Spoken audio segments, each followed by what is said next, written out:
Friends, let's review with Bangxian. Many fans are curious, Honor 500 Pro versus Magic 8 Pro. What's the real difference in their feel? Today I'll compare them for you all. First, let's compare the two phones, specifically their length. The Magic 8 Pro is actually quite a bit longer than the 500 Pro, and I honestly hadn't imagined this at all before. You can clearly see there's a very obvious difference visible to the naked eye. Then we'll measure the width. I personally feel there's still a bit of a difference here. What's frustrating is I ran out of battery, so I can only measure with a scale.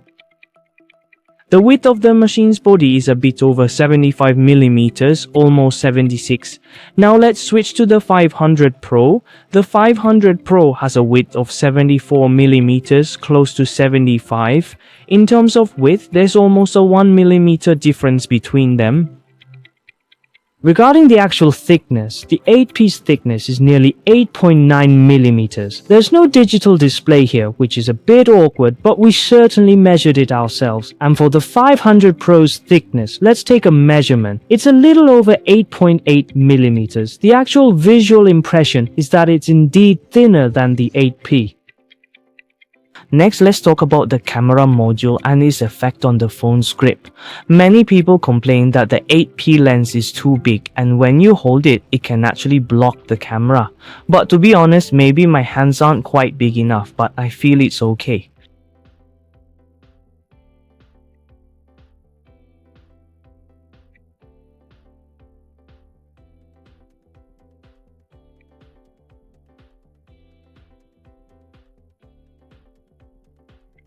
When holding up with both hands, this camera module feels an awkward size. Your fingers can't rest comfortably on it. It always feels a bit pokey in your palm. You can't fully grip it, nor completely let go. In contrast, the 8P's massive camera module can actually accommodate all your fingers, allowing them to rest on top, which feels quite natural and easy without needing to pay special attention to anything.